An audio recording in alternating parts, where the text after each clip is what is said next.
Pelicans, I'll be the leader in terms of getting those items. I want to do something with exotic, interesting, obviously local type food products, and I'll figure out how to make it taste good.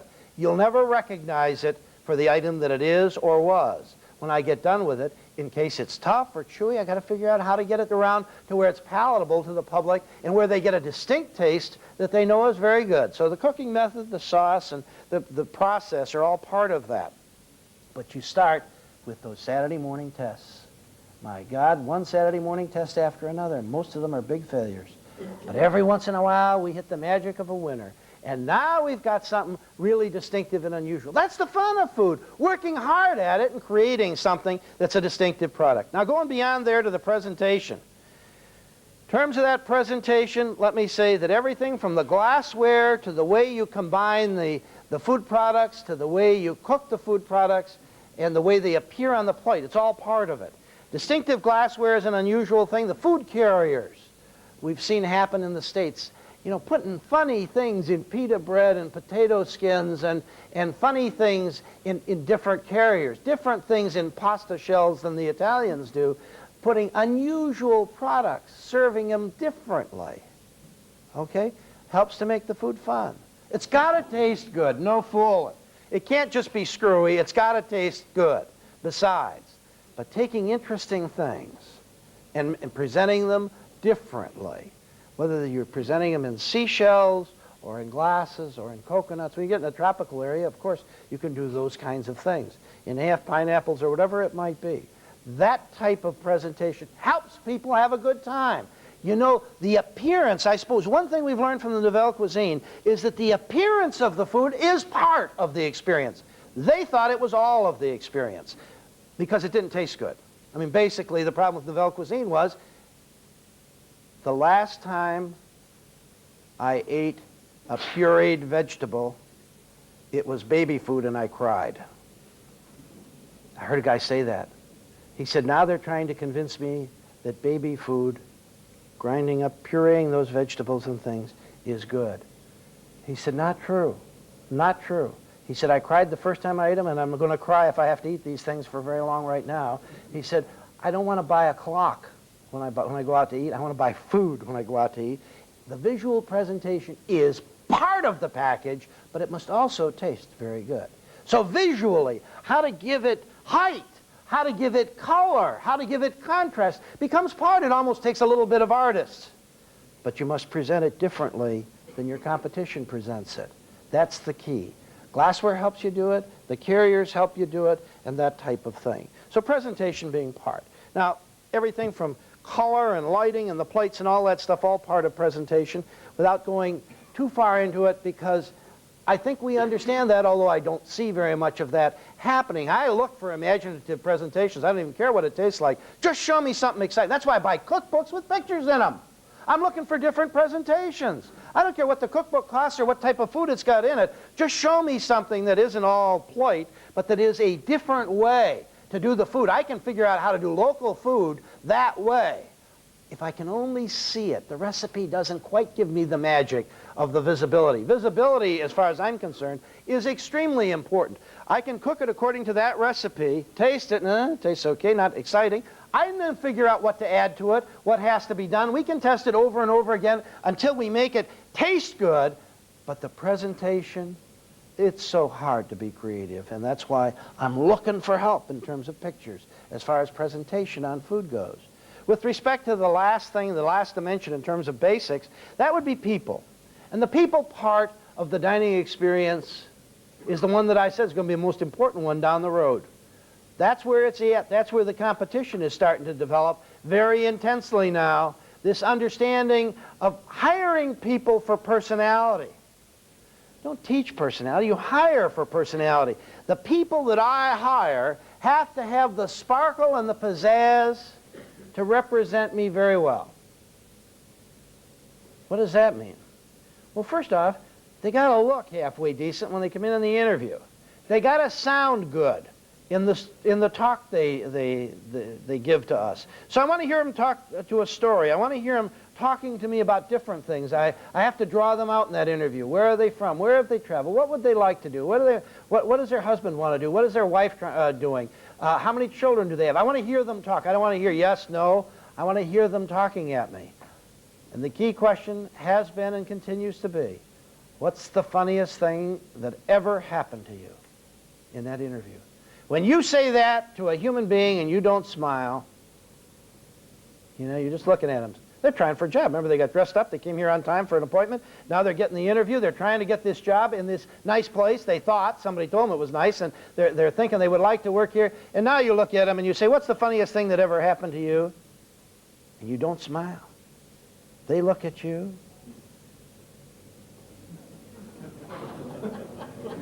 I don't know. I can't think of anything funny that ever happened to me right now. Some of them look at you. I start to laugh a little bit. There's a lot of funny things happen to me. I'm not telling you any of them. Those you hire because you want to find out what takes them tick, you know. What's got them going here? Then there are those that say, well, I'm not sure. You know, I'm not sure this is the funniest thing, but on my way here today, and they start to tell you a story. Now, the answer here, the judgment and the gauge, has always been that you're looking for two things. One, expressive movement. That's a personality trait. Expressive movement, when they show what they feel. They're starting to think funny. On my way here today, move their hands, change their tone of voice, move their head. They're moving. When this person says, wow, have we got a neat new item, they show what they feel. High degree of credibility when they're talking to another human being. Expressive movement reflects credibility. I need people that are highly creditable, that show their pride and their enthusiasm easily. So first thing is expressive movement. And the second thing is that they can laugh at themselves easily. You know, the nice people of our world, wherever they're at, always can see the joke or humor in a situation upon themselves first. They laugh easily at themselves. What nice people they are to know, because they're always laughing at themselves. They're always laughing at themselves and not laughing at others.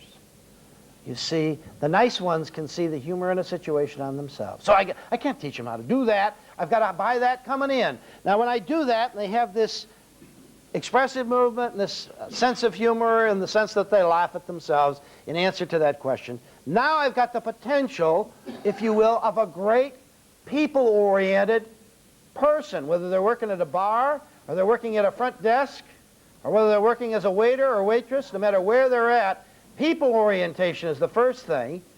Now when these people are involved in testing food and they try bugs, they say, we got a neat new item, bugs. And they talk about the bugs. To someone who hasn't heard, you see you're getting a rare gift for nothing from that human being. You're getting the gift of friendship. You're getting someone who's giving you a recommendation and shows that they believe it. Doesn't matter whether you buy it. You must never put that sincerity fire out in those people. As long as you can keep that spark lighted in them where they continue to do that by giving them the new things. You see, I would never, ever dare take that human being and put them in a sales contest. Teach them to compete and to be artificial. I don't want to do that. I have people, some people that are competitive by nature tend to do that already.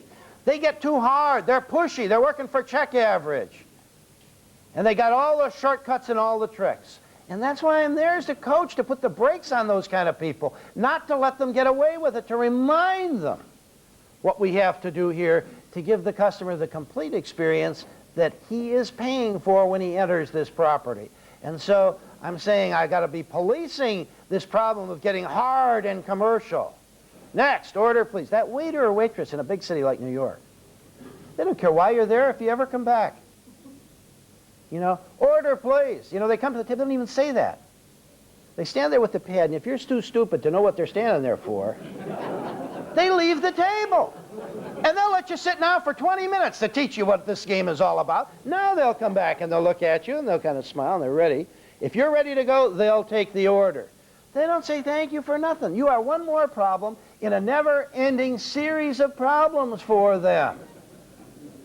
They've already complained when you were seated on the table because you and I together constitute a cheap-looking party. And so they said, why'd you give me this cheap-looking party? They're going to complain about the other table if they'd have gotten them too. I mean, they complain about everything.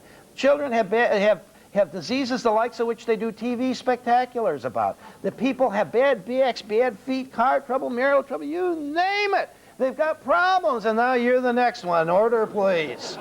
You know? What do you recommend here? I don't know. I never eat here.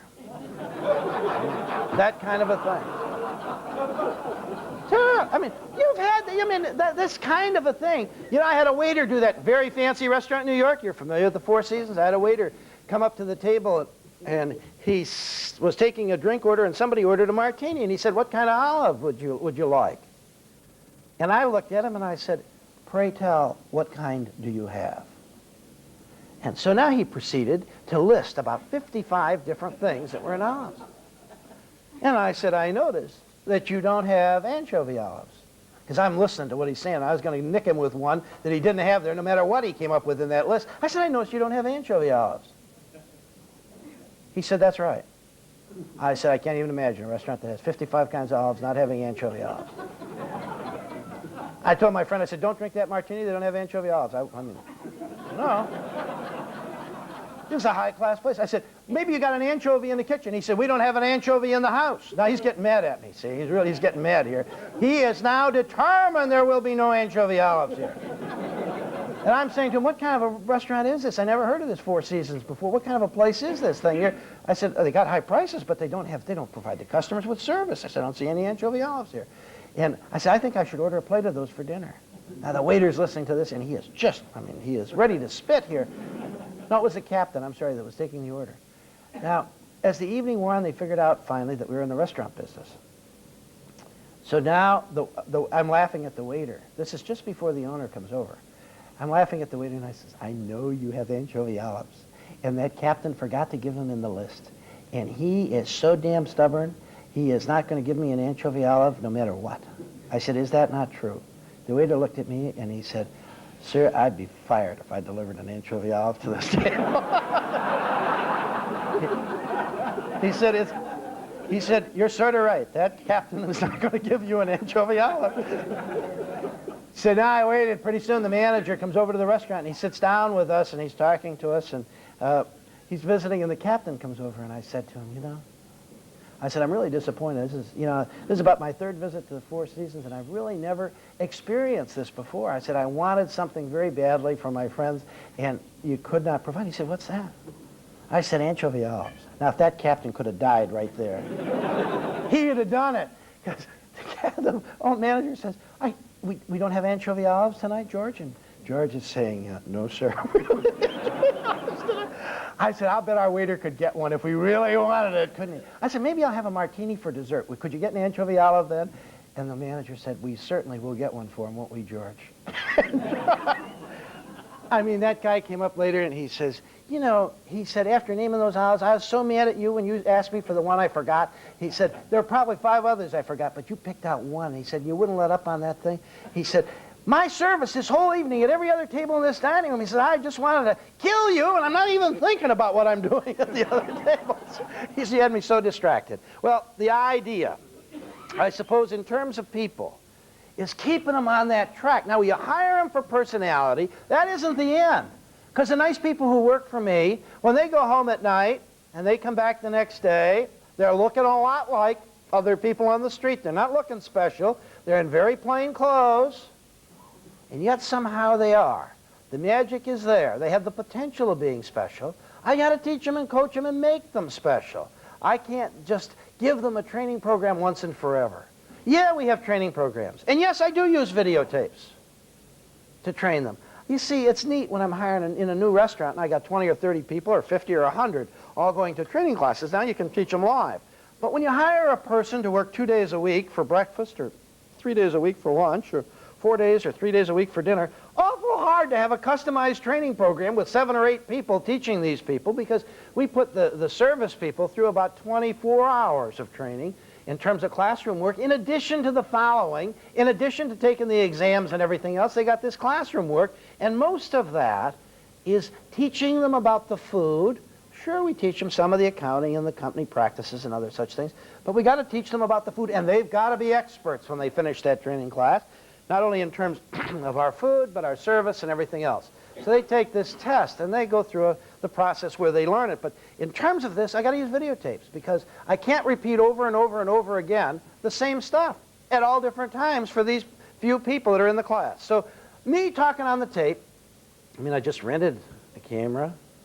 I do have the player, the videotape player there in the restaurant, and I use a commercial one because sometimes we're playing commercial tapes in the bar, and we have a big training class. We have a large screen television set where when the bar is closed that our employees can watch and see the tapes bigger than life, whether it's one cook watching a preparation method on some kind of a fish, or whether it's all the waiter waitress staff watching something on service that we have a videotape of. So I rent tapes, I make tapes, and we use tape as part of the basic training program for our personnel. So teaching the people has to be basic, and then developing a program. Remember I said to you in the very beginning, what new things and what new knowledge do your staff have as a result of your being the leader? Well, I got to tell you something, that in terms of that teaching, I have to decide what new things I'm going to teach the service people, the cooks, the pantry people, the dish machine people. What's on the program for this year? What will we teach them that's brand new? Some of it will be a reminder of some things they've done in the past. Sometimes I'm going to bring in outsiders. I like to do that. If I have someone visiting in Fort Lauderdale, another restaurant operator, I'll get them to come over and talk to the staff, parts of the staff. If I have a chef that's in town, I want him to come over and talk just a little bit. Happy to do that. I'm happy to do it for him when I'm in his town. So I'm saying to you that it's a mutual exchange thing that works. Sometimes those guys come in and tell my help the wrong things to do. My help's sitting there and they know about cooking the food to order, and here comes somebody who's talking about cooking it the day before or something or other. He's telling them the whole wrong process to deal with this item for our place. But you see, they understand that there's a lot of people who do things differently, and they're listening for the good things. And that's the secret, is to teach people to look for the good things. Hey, if I go to your restaurant or you come to mine, and you say to me, find 10 things wrong here, and I tell you, find 10 things wrong here, you start by looking for the wrong things. The people that are really smart are the ones that can go in and figure out what the good things are, and then how to take that type of good thing, change it just a bit, and make it fit their own operation. We're looking for what makes a place successful, not what are the little problems. Piece of paper on the floor, then a little paint over here, there's a light bulb out over here. Well, no, that's foolishness. Because when the people are lined up getting in, apparently they miss the paper, they miss the light bulb, they miss the paint. Apparently they're looking for something else. There's some other magic in this place, and we're being so stupid we can't figure out what that magic is. So keeping your eyes open, looking on the upside, is the way I address the employees. Look for the things that make them successful. What are the things that build that business, and then how can we do those things? Or what else should we do to make those things happen better in our own special place, right here? So this idea of keeping people on the grow by teaching them, there's another part of the program that I think is just as important as hiring people for personality. You know, anybody can do the work, so we hire for personality. I can teach people how to do the work. That's fairly easy in this business. How long do you suppose, if you were age 16 years old again, how long do you suppose it would take you to learn how to prepare every item that's prepared in your kitchen right now? My 16-year-old son probably knows how to make every single one of the 45 items and the many different sauces that are made in my kitchen. He hasn't been working full time. I'm going to say if you added up all the days that this kid has worked, it probably adds up to 6 months. If he'd have worked those 6 months consecutively, he'd have learned those food items probably twice as fast, in 3 months max. He knows without even reading the recipe how to make things from hot fudge to the fanciest sauces. He knows how to make them. We custom make all that stuff. He knows how to do it from scratch. It's easy. He's done it 2 or 3 times and he knows it. There's nothing you can't teach in terms of this business as far as the basics are concerned. All right, so teaching is easy as far as the technical part of the thing is. The secret to it, the secret to the business then is this idea of giving away that gift of friendship. And so I'll sort them out for personality up front then after I have that personality, I want to ensure that I can preserve and protect that thing. Boy, is it ever hard to stand on tiptoes for 40 years in a row. Is it ever hard to be enthused and proud about your place of business day after day? Headache after headache, financial problem after financial problem, family difficulty of one sort or another, one after another. Is it ever hard to do? That's the hardest work there is. Don't tell me that that service work is a stupid job and is easy. That is tough work if you're performing at the 100% level. So to get that performance as the coach, I understand that I must have about 50% of the people in every department that work for me working 3 days a week or less. That means they don't want to work 4 days a week. That means they're housewives and they're just doing this to save up for a trip, or they're putting their husband through a training program, or they're buying some new furniture, or they're buying a boat, or something. They have a temporary reason when they come to work. They only want to work a few days. Or they're students that are going to school, or they're lifeguards or firemen that work on another job. They've got the sparkle and the pizzazz, they got the personality, but now temporarily they think they need this additional income. Now I got to tell you something. Those part-timers help preserve and protect the attitude of my full-timers. You see, sometimes those full-timers who are working 5 or 6 days a week need that extra day off or 3 days off, whether it's for a funeral or for a sick child or for somebody that's hurt, fallen off a bicycle, or whatever it is. And the part-timers give me the flexibility to let them off. They won't lose their job. They're not lousing us up by not being able to work. You see, when their attitude starts to deteriorate, when they start to get around order, please, when their performance is not hitting the potential that they have, then as the coach, I have the possibility of saying, whoa, hey, what's wrong? This isn't fun for you anymore. Is it because you're just tired? Or is there a problem I can help you with? But you've got to get this thing turned around. If you need some time off, let me know. I'll give it to you. Whether you want a week or 2 months, let me know what it's going to take. I'd rather have you working here 40 years if I can. And I can get by asking the part-timers to each give me an extra day so we can get across this bridge. Not all the part-timers can help me. Some of them can. Some of them are happy to. Some of them say, I can't. I just can't. My husband won't let me. My other job won't permit it. I work nights elsewhere. And this sort of thing. I'm sorry I can't do it for you. My studies won't let me. My grades will fall down. I understand on those part-timers that their first priority will always be their outside activities. Not my job, not this company. This is human nature. This was me when I was a student. Good Lord, do you suppose that if they were going to work me 48 or 54 or 60 hours a week, and I'm going to high school, are you kidding me? In terms of getting good grades, in terms of doing, I couldn't have done it. My mother wouldn't have permitted it. Whether I needed the money or not to go to college didn't matter. She simply wanted me first to get through school, keep your priorities in order. Now, also work to the extent that it doesn't influence your schoolwork. You can go that much.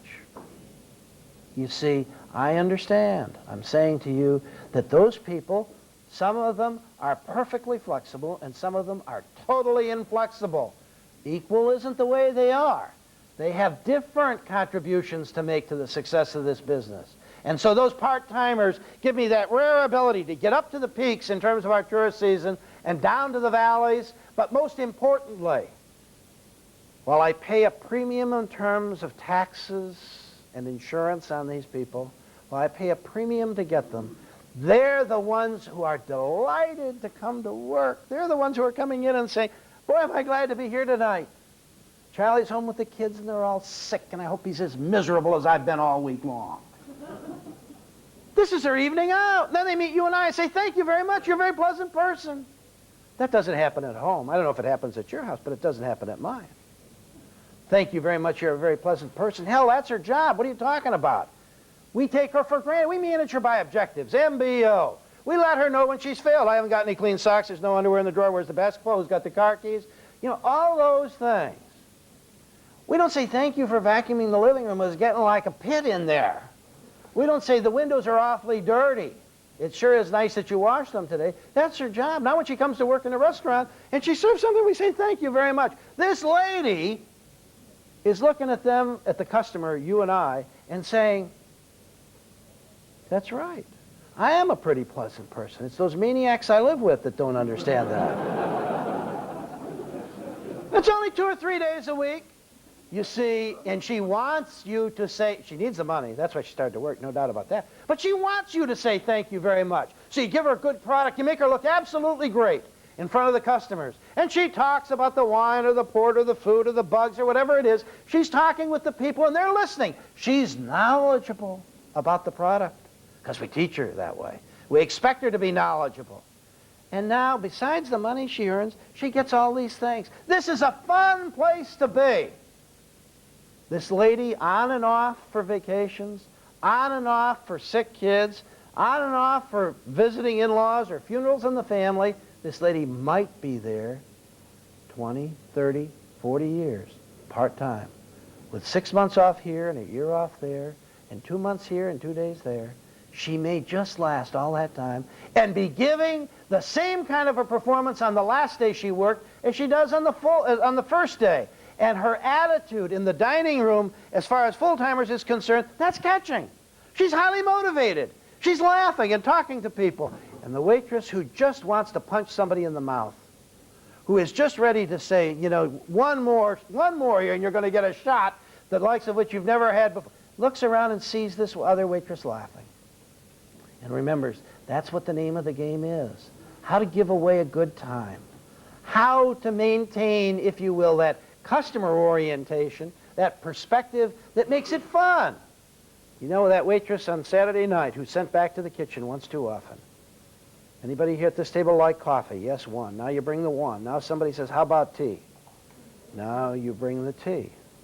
And you look at the other people at the table thinking, if you dare to order something now, I've made 2 trips, it's now 11 o'clock at night. What the hell do you want? You put the tea down in front of the person who wants the tea and you look at the other 4 and say, I dare you. And then somebody says, could I have a glass of water? Thinking, what do you 3 want? Let's get it over with here. Don't you understand? You know, somehow when that waitress looks around the dining room and sees another one laughing over there, has to remember to say, is there anything you 3 would like? As long as I'm going to make the 3rd trip to the kitchen, is there anything you would like? Or would you like to see me make 6 trips to this kitchen? Has to be able, if you will, to laugh when it's time to laugh. The idea then, in terms of service, after we've got them, we got to train them and coach them. We've got to motivate them. You know, and we hear all these fancy theories about motivation, but I suppose the most practical things in terms of motivation of people, as far as I'm concerned, is on my staff, if I could just figure out what the goals are of half of them. I mean, I like to have all of them have goals, but a lot of them don't. They just go from day to day. They're just buying groceries and paying the mortgage, and I don't know what the hell they're trying to do, but some of them know what they're trying to do. Some of them know what they want to be. And so now that I know that goal, whatever it might be, I want to remind them about the goal. I want to encourage them to hit the goal, and I'll help them. Whether it's suggesting people to see, whether it's telling them about some new course that's being offered in school, if they just know why they come to work, and they know what they're getting out of this job besides the money, if I can just catch that goal from half of them, I got the magic for the beginnings of motivation. So getting the goals and helping them achieve those goals. I think the funniest one, I probably told you last time, but the funniest one I ever had was the waitress who told me that her goal was to get married. I said, here we are in Marshall, Michigan, city of 6,000 people, and I said, how old are you? She said, 21. I said, anybody around you're going with? She said, no, all the good guys left town. I said, that's the story of every city in the world. I said, you understand that? The good guys leave town, you're left with the bad guys. Now, I said, you're going to marry one of those bad guys? She said, are you kidding? I wouldn't even go out with one of those bad guys. I said, so what you're waiting for is somebody to ride through town on a white horse and sweep you off your feet, and forever after you live happily. Is that right? So I guess that's what it gets down to, doesn't it? I said, then you better go out and stand on the corner because you aren't getting anywhere working inside this building here. You're just meeting more bad guys inside this building. I said, you got to go out and stand on the corner and watch people driving through town. She said, well, I said, you're not working too seriously at getting married, are you? She said, no. I said, well, when you're ready to go, what you should do is go to some other town. Because you see, now you don't know any of the guys that are there. And maybe you're going to find a good guy there. She said, okay. I said, you know what kind of town you should go to? She said, no. I said, pick out a good one where there's a lot of guys that you want to get married, where you think you have some potential for getting married. When you're ready to go, 6 months later, she came to me and she said, I'm ready to leave town. I said, are you just ahead of somebody or what's going on here? She said, well, I tell you what, I've decided that I'd really like to move out of town. I said, where are you going? San Francisco. I said, my God, those are funny guys in San Francisco. I said, you're not going to get married to any of those. Are all the really bad guys, I think, that are out there. You're not going to get married to anybody. She said, oh, yeah. She said, yeah, that's where I want to go. So I helped her get a job in San Francisco, and about 3 years later, she came back. I didn't realize she was coming back. She came back to my office and on a Saturday morning, and she walked in, and she said, hi. I said, where have you been? She said, oh, I got married. She said, I want you to meet him. And in comes this guy, big, tall, good-looking guy. She says, this is my husband, Dr. John Jordan. I said, Dr. Jordan? She said, yep, MD.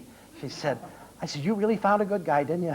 I said, Jordan, where are you from? He said, I'm from Ohio. He said, left town to go to California. He said, that's what, he said, I was the only guy she met out there, I think. He said, they went for girls. Anyway, great fun. She hit her target. I just want to tell you this, that while she was working towards it, once she thought about it a little bit, I helped her set a goal, kind of a funny goal, that took her away from the business. But you see, for the 6 months that I had her after that, now that she's working towards a goal, she's a better employee. Once they understand that they're accomplishing a goal, and you help them get there, whether it's through a bank loan or whether it's by arranging their hours of work or whatever it might be, they start getting there, they know why they come to work. That's a highly motivated employee. That's one who picks the paper up off the floor. The idea then of teaching them new things and lifting the standards of performance, that's part of it in terms of motivation. They start feeling special because you teach them things that they must know to work in this special place of hospitality. Not the basic stuff. They know that already. But they start hearing chefs talk to them. They start understanding we have to take an examination over this little course that we're going to take, that this is a special place, that I got the job here, oh yes, but I must pass the test as well, for sure, because we're expected to. This is a special place I work at. When they start thinking special, because you're leading it special and making it special, now they pick the paper up. Yes, they're smiling and talking to friends, even on Saturday night, and this type of thing.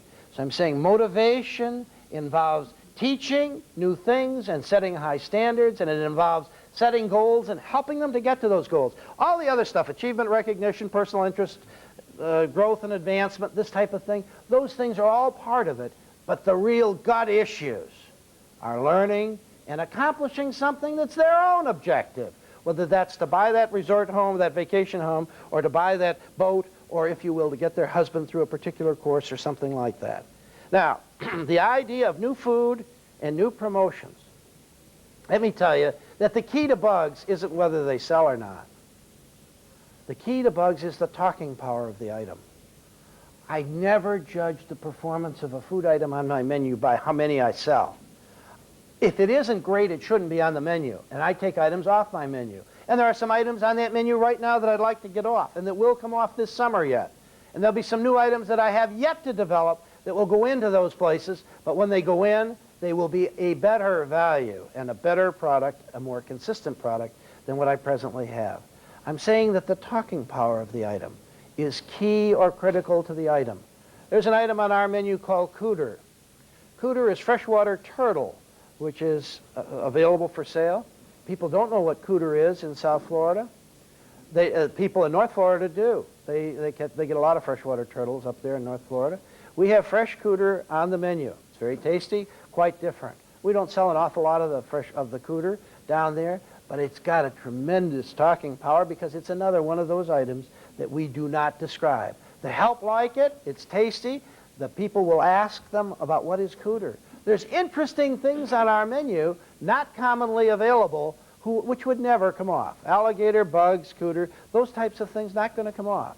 Conch is another one, not going to come off the menu, an interesting, unusual dish that's local. So I'm saying to you, the talking power of food is the way I judge an item. Because you see, I got to get these customers to talk, and whether they buy it or not isn't really important.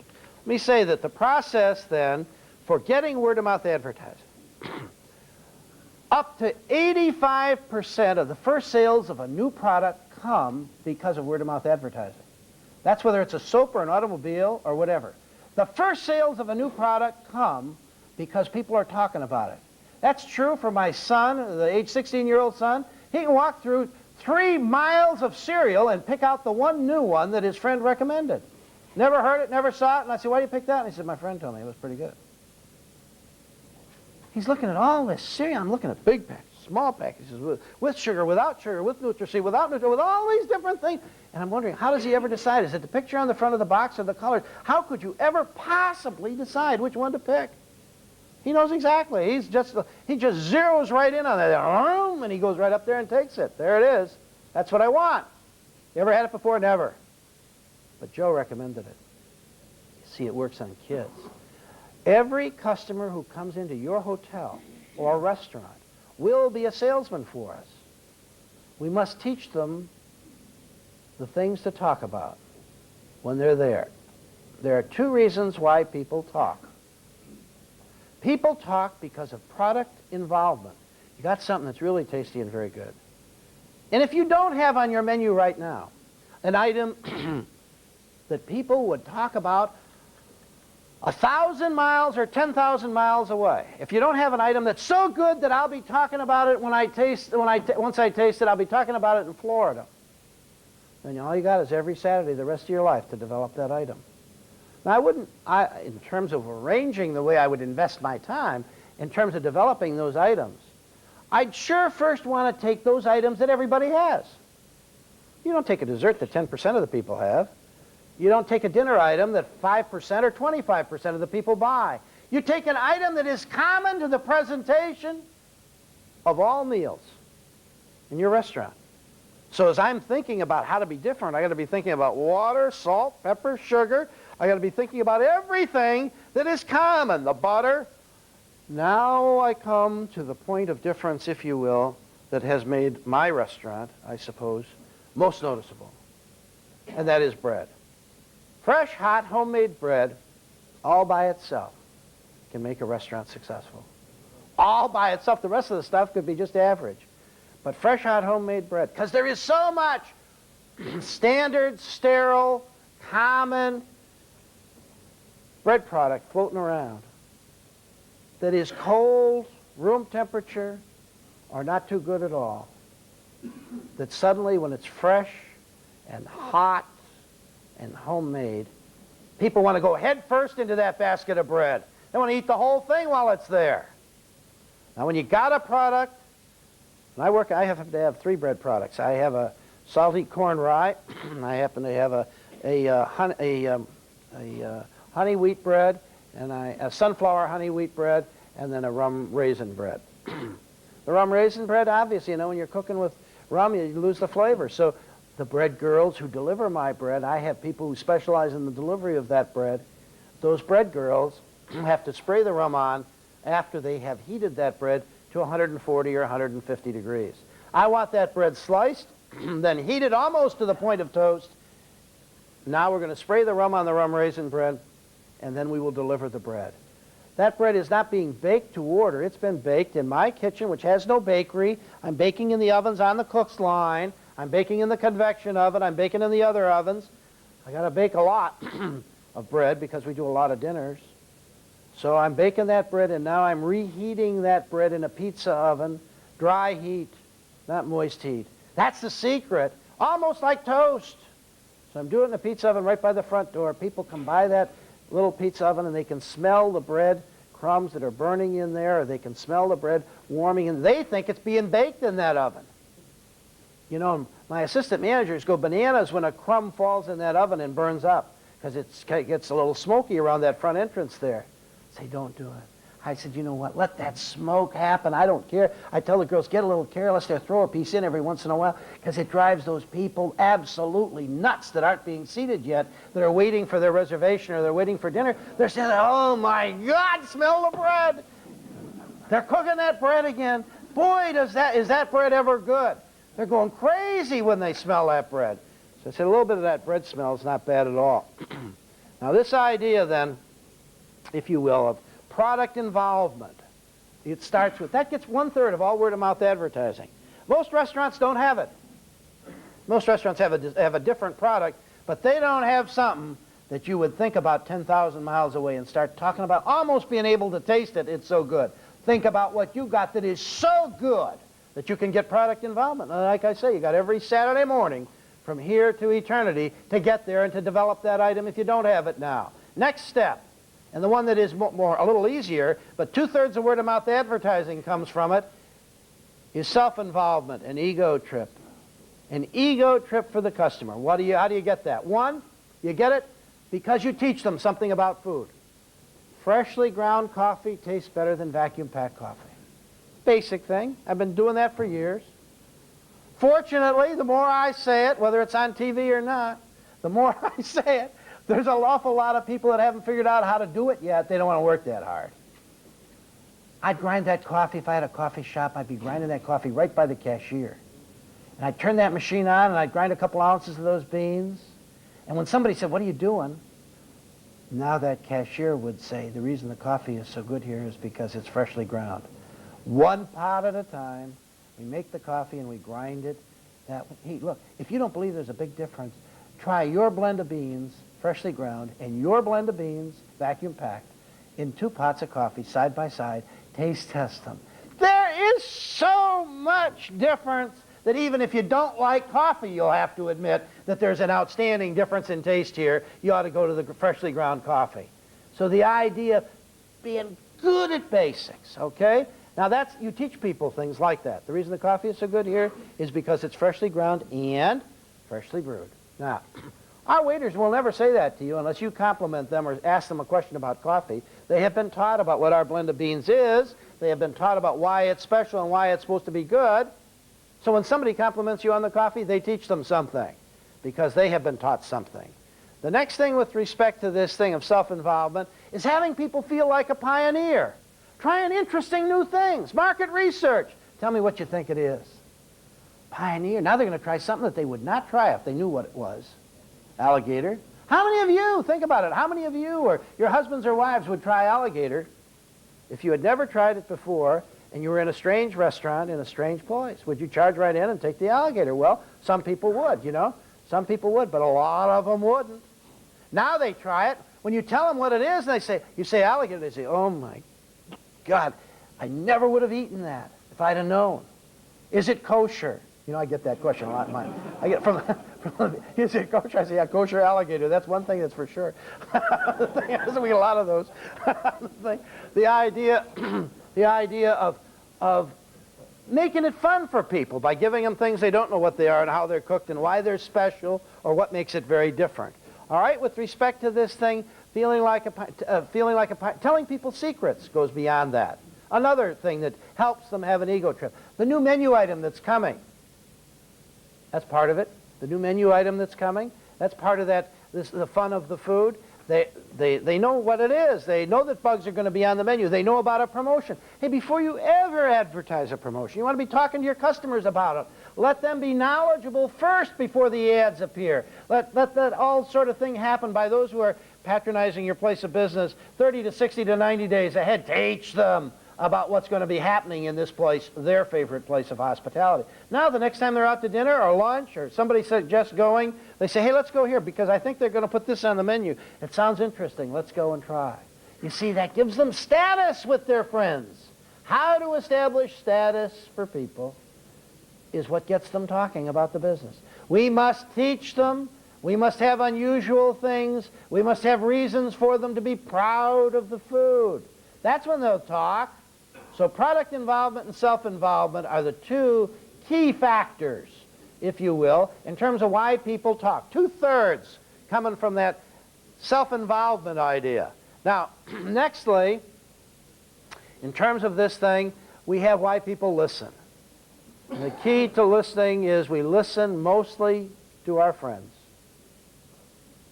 If we listen mostly to our friends, then the objective of a desk clerk and the objective of a bartender and the objective of a waiter or waitress is how to establish friendship with the customer. We want to develop a friendly relationship. The way we establish friendship is to give the customer a recommendation, probably. Recommendation. There are other ways, but it's that suggestion of something special or different. You know, it's having something that that bartender can talk about. It's having a new drink that they can say, have you tried this? It doesn't matter whether the customer buys it. That's why you must not keep score. You must not be pushy. Let the bartender create the drink. Let the person be talking about it. But you see, they got to have something new this month or this week. And they're now talking about it. And if they sell them, fine. And if they don't sell them, it's the fact that they were talking about something, teaching the customer about something that made it special or distinctive or different. You see, that got them going. And so the idea of giving the people newness and letting them be creative in terms of making, say, I have no problem with that. I can price it. You tell me what it is. We'll price it. You can recommend it. You can recommend that item. So I have no restrictions on this. And as long as it's something new. Using a new liqueur, making some new drink they read about in a drink magazine. I don't care whether it even tastes good. They don't have to convince me, as long as they're giving the gift of friendship. Their recommendation, their excitement, their pride, and their enthusiasm, that's what's important. Now, in terms of this thing here, people listen next to people who know what they're talking about.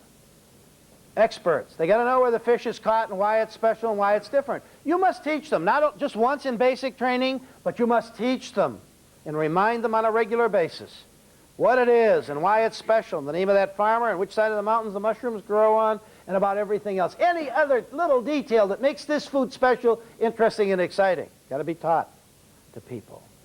Now, when we are dealing with experts or very knowledgeable people, you see, that's why a lot of us, I think, including myself, I could never, ever get too excited about wine. I'll tell you what. It wasn't I didn't like to drink it. Well, what the problem was there were so many kinds. And it was never always available at the next place. It was hard to teach someone about wine because they could never find the product, the same vintage, the same product. They could never find it down the street or up the road. They could get it here okay, but they couldn't get it elsewhere. So there was no sense to learning about wine too much. But about food there is. There's an interest in food that far exceeds the potential of wine. Food is far less confusing and can be made far more interesting, if you will, for the public as a result. They're interested in it. It can be made interesting by management who understands that that pedigree of food is very, very, very important. All right? In terms of listening, the last thing we listen to is commercial authority. People who are getting paid to say what they say. We know that a waiter or waitress is a commercial authority. They are getting paid. If they're being tipped, in the case of the United States, if they're being tipped, then they're motivated, if you will, by recommendations. We must not recommend the highest priced item, because that now makes the motive of the speaker subject to suspicion. If we're going to get word-of-mouth advertising out of the performance that we give, in terms of the food experience in our hotels or restaurants, if we're going to get it out of there, that gift of friendship and sincerity is so important. You know, the common thing I hear about my restaurant, the common thing I hear, I mean, I got all these food items and all this special stuff. What do I hear? All the time. Where do you get the nice people who work here? They look just average. They don't look too special. The fact that they laughed a little bit in the interview and moved their shoulders a little bit, that was about all that was special about them. They're old and they're tall and they're short and they're young and they're every which way. When you see them in plain ordinary street clothes, you think this is a pretty motley looking crew of people. But when they're performing in the dining room, they sure do have that knowledge. And they sure do have that technique. And they understand how important it is to give the gift of friendship. I'll produce the food. I'll price it. I'll promote it. You simply make it real by delivering it the way it should be, and if you aren't proud of it, don't serve it. The chef will take it back if it's looking too small, too shabby, disarrayed. Whatever is wrong, don't embarrass yourself or me by serving something you don't think is good enough. You'll get no argument from us in the kitchen. If your judgment doesn't happen to be the same as mine, that's no problem. Just keep using your judgment. I'll show you how the food should look, what it should taste like, and I'll teach you how to do that correctly so that your standard and mine are pretty much the same. But you gotta show that pride, if you will, when you're delivering the product. Now next, that means this. First trick is to establish friendship with every customer. Second thing is we gotta know what we're talking about. And the third thing is we got to work like hell to keep from pushing things and working for check average. We got to keep from getting into contests and saying the prime ribs are very good tonight. But you see, your present customer. That's part of that basic idea. That goes one step further in gifts for nothing. Recommendation, that's the gift of friendship. I got to coach that recommendation from my staff. That's the only way I can do it. Coach it. I teach it, but I got to be present to hear them giving it. Because otherwise they'll shortcut the recommendation. Order, please. They'll get it right down there. So as a coach, I'm listening as I go through the dining room and reminding them when they're given a good one, patting them on the back, and suggesting if I hear them not do it. If I hear them get an order, I'm going to step right over to the table and I'm going to say, what did they recommend to you? What did the waiter recommend? And they'll say nothing. And the waiter's standing right there. I'm saying you must be saving it for dessert. You must be going to recommend a special dessert for these people. Is that true? And he'd say, yes, sir, that's true. That's true. Say, one thing about this guy, I can never catch him making a mistake on the recommendation. You see, I've just committed him now. If I see him one more time that evening, he's watching me wherever I'm at. He's thinking I'm watching him, too, through the course of the evening. The last thing is reassurance. Reassurance, a positive statement with respect to the product. You don't ask if everything's all right. People come and do that. And in my own restaurant, they do that, and I hate it. And they know I hate it. I'm looking and deciding if everything's all right. Just offer to bring them something else. If they're not happy, remember, we're selling a pleasant time, not food. Offer to substitute. Bring them something they like. I don't want them getting out of there unhappy with a miserable experience. Saying, make that offer. You make the decision. This guy's not eating any of his food. If the food's okay, he just ate too much bread, he'll tell you. He'll say, no, everything's all right. But if he says, yes, you could bring me something else, then you know everything is not all right. That food is not quite the way he wanted it. Something was wrong. Now you're going to bring him something else that's going to please him, if you can. So the idea of reassurance is when you see them all eating and their plates are about half empty here, you say, isn't that dish an unusual dish? That's the most popular item we have in the restaurant, if it's true. That's the best seafood we have in the entire restaurant. That's the best selling fish that we have. We're going to make a positive statement about food. We're teaching something again. It's like teaching school, this thing is, running this restaurant. Because the customers are going to talk about what we have taught them. And if we leave them alone, they're not going to talk at all. So we must teach them about fresh out homemade bread, teach them about fish, teach them which side of the mountain, teach them. First thing is every customer gets a gift for nothing. Recommendation, recognition, and reassurance. Second thing is new food and new promotions are what keep a place cranked up. And the third thing is the presentation that you have must cause your people to talk. That's why I have no descriptions on the menu. I'm not looking to win a menu contest. I'm looking to make salesmen out of my customers. So I put no descriptions. And that causes the neat people who work for me to have to talk to you and tell you how the fish is cooked and what kind of a sauce it comes with and about everything else. And to visit with you about the interesting food questions that you might have and to tell you about it. So I'm not letting them get away with order, please, large or small, here or to go. To get word-of-mouth advertising, which is the heart of our business then, I'm saying to you, you can work and stimulate and create word-of-mouth advertising. The soul of the business is promotions. In winding it up here, let me just say this about promotions. Promotions are for people, not for profit. Do fun, funny, interesting things and give away fun and excitement. And if you make $1,000, then throw that into your advertising budget. And if you lose $1,000 or two, then charge that to your advertising budget.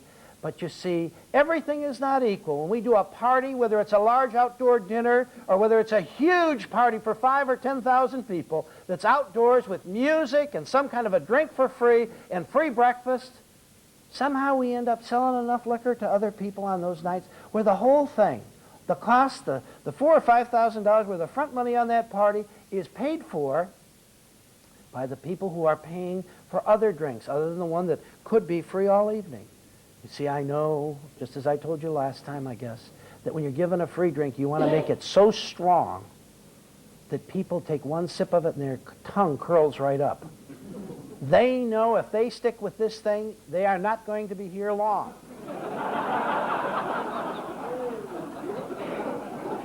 That is not their objective, an early departure here, and so their objective is to be here a couple hours and to have a good time. I'll never be able to do it. I'll be on my knees if I drink this thing. And so they quickly shift over and they buy something else. You know, many food and beverage managers have that tendency to water down those drinks to get the cost down. People can drink that like soda pop all night long and not get affected. I want to drink something that drops them immediately if they drink it, you know. So give them something that's pure liquor, nothing else in it, and they're shaking their head when they taste that thing. Now they say, no, don't drink that. Don't drink that. That's free, but you don't want to do it to yourself, you know, on the thing. So now they shift over and they have a good time together. You see, if it ends up costing me $1,000 or $2,000, think about it. How could you spend $1,000 or $2,000 in advertising and get 5,000 people to your property, or 3,000 people? Giving away fun and excitement 3, 4, 5, 6 times a year, helping the people who are your business neighbors, whether they're factories or retailers, helping your suppliers, helping those people along with the neighbors who live right near your property, along with those people, helping them have a good time together. You know, suddenly your place comes alive. And people say, when are you going to do another party like that? Boy, was that fun. Do you remember this? Do you remember that? The fun things that have been done over the years at Marina Bay and the 15th Street Fisheries have got people coming to the 15th Street Fisheries. We used to do a little special beer promotion there where we charged a nickel for a domestic bottle of beer. Now that was done in a certain area, a limited size area on our porch outside where we could just shovel the people over when they had too much to drink, I guess, into the water because we're right on the water. Well, the idea that about a case of beer for us costs $6 or so domestic, some kind of domestic beer. So we'd take in $1.20 and spend $6, lose $4.80 a case. Go through 250 cases in an hour and a half. A lot of beer in a short time for that few people. But you know what? My bar filled up because everybody couldn't get out there. The bar would fill up, and there'd be people watching those maniacs drinking that beer out through the windows there, you know, and they're thinking, boy, am I glad I'm in here drinking at full price, you know. It's the rubbing around, you know. It's the fact that they're surviving this battle, you know, of all these beer drinkers and everything else. I had to quit that nickel. I mean, we used to do 25 cents for imported beer and a nickel for domestic when we did that thing. Now, that would bring 1,000 people to drink beer, maybe. I was having people leave their cars, you know, in the middle of the street.